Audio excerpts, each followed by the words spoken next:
demon god Ravan. I mean, there's a lot of stories there. Just have to tell myths one yes, of these days. Exactly. Wonderful tales. That's yeah, so meaningful. Exactly, and it's different from being mythology because they were factual based. Factually based. Factually based. So people have a hard time understanding. Well, when I say myths, I understand that, but I sort of looking at it, and I think maybe you would agree with it, is something that's very real and deep and touches us. Yes. That we could see acted out again and again. Absolutely. And maybe somehow, if he has that company, he's calling on that help. I don't know. For sure. And if you have a strong sense of faith, then that gives you a strong sense of hope too. Remember that, Okay. Faith is Stop just a moment. Yes. You're too profound.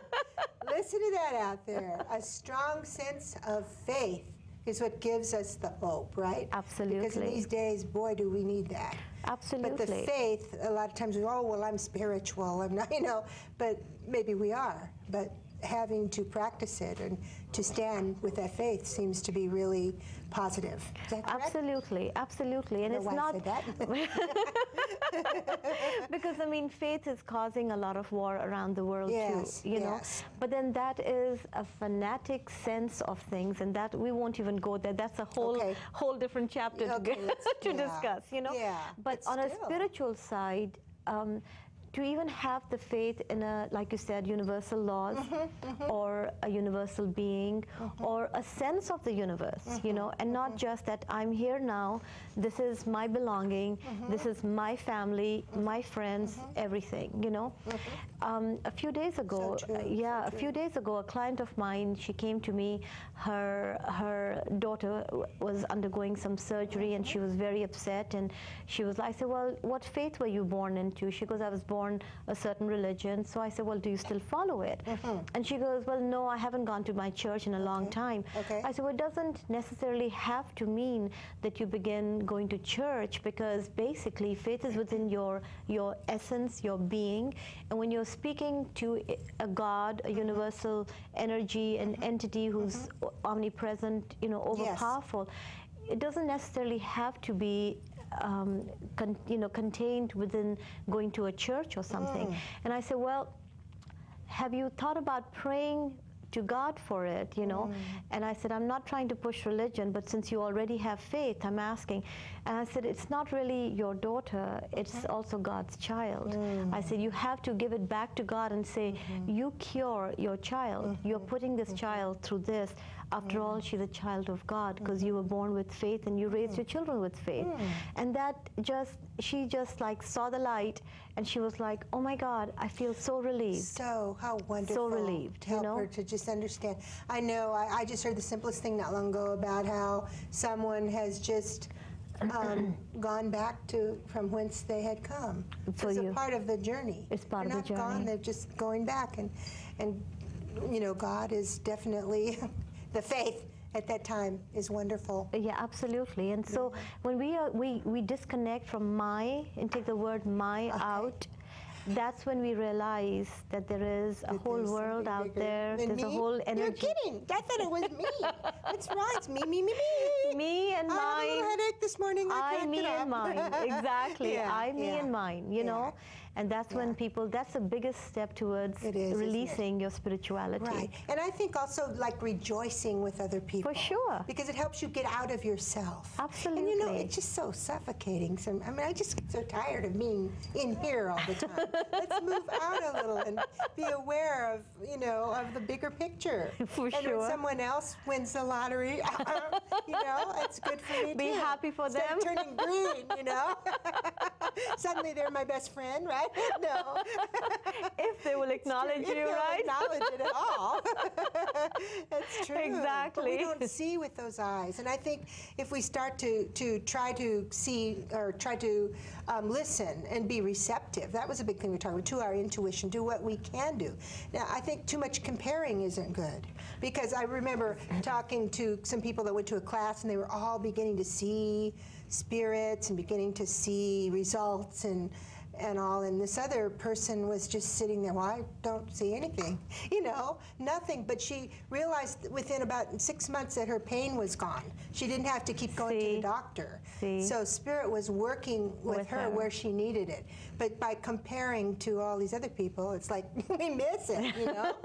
Isn't that something? There'll always think of that? Absolutely. There'll always be those that get it before. Yes. I used to hate math, and I couldn't get math, you know. And the teacher could explain, and my mother had a tutor, and I would sit down and do all the practice, and then go to a test and look at it and like not know how to do it. Yes. And most of my friends got it. They could just whiz through it and Whip get it the and I'd be like, oh my God, I'm struggling. You know. So some get it, some don't. Right. For me, it was math. There was another. I mean, I know you've been in business, and Yes. that's one thing I want our viewers to know too, that you have been successful in business, and there's so many things we've talked about in the past. But maybe tell us a little bit about how you started down this path, this spiritual path. Of course, you're from India. Yes, yes. I was 18 months old, and I had polio, so I was paralyzed back down and couldn't walk. And my mom took me to many doctors, and Western science, you know, had no answer for it or no cure for it, and no surgery could help. So she took me to see this holy man in a village, and we went in a cart pulled by a horse in the middle of a forest, and we met this saint there. His name was Sai Nasir Fakir, and he blessed me. And he was a particular religion, was he? He was a Sufi. He was a Sufi. Okay. And he put his hand on my head and blessed me and said, "Don't worry, as she grows, she will be able to walk." And sure enough, to this day, I have 0% muscles in my knees, but I am able to walk. Yes, you walked right, I know. And that right there was a turning point for me. For you. You know, so even though I was so young, I had no idea what was happening. But before I even turned 5, one of my first earliest memories is, you know, whispering in my grandfather's ear, because he was a businessman, and I was sitting with him at his seat and letting him know, oh, this man is lying, oh, he's not telling you the truth, Baba, you know.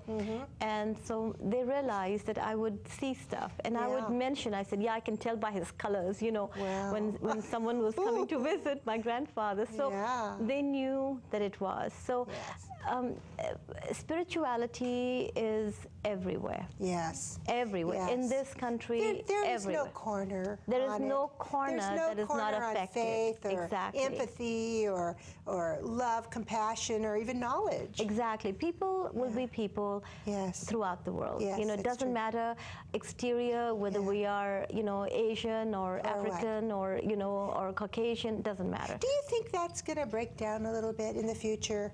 Since you're such a wonderful psychic, too. Now I put her on the spot now. Do you think we are going to become more connected? Now we won't get political now. Yeah, I feel it already has. It already has, you know.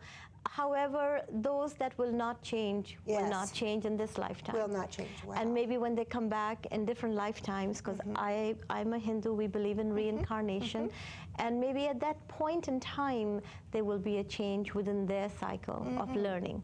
Because we truly believe that if you're born in one time on one side of the fence, you will be given a birth on the other side of the fence to be on the receiving end of what you gave out. So you understand from being on the receiving end how it feels, you know? You know, I was thinking about karma the other day. It's kind of the twin doctrine, you might say. Bad word, but of reincarnation. But they go together.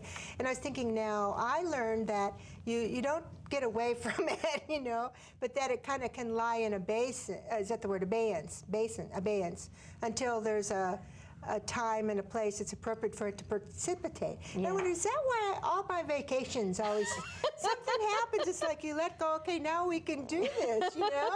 It's really funny. Yesterday I had a big trauma thing, my teeth all cracked, and I had to go in an emergency. Oh, I'm so sorry. Yeah, I won't tell you which ones, but... Oh, but you got a beautiful smile. Oh, thank you. Yes, I don't see any cracked teeth there. Great dentist, I know, but it was like, oh no. And then the dentist came in and he goes, this was my first day of vacation too. And he had to come in for an emergency. And then several other things happened in the earthquake, you know, and it's kind of interesting that how things precipitate some kind. Now I've heard you can change that a bit, not change it, but you can live some of that out in dreams. Could that be true? I'm sort of skipping around today because that's right. you're such a knowledgeable in all these Well, that I thank know you. everyone out there is, yeah, my dreams, my dreams. Well, dreams, there's different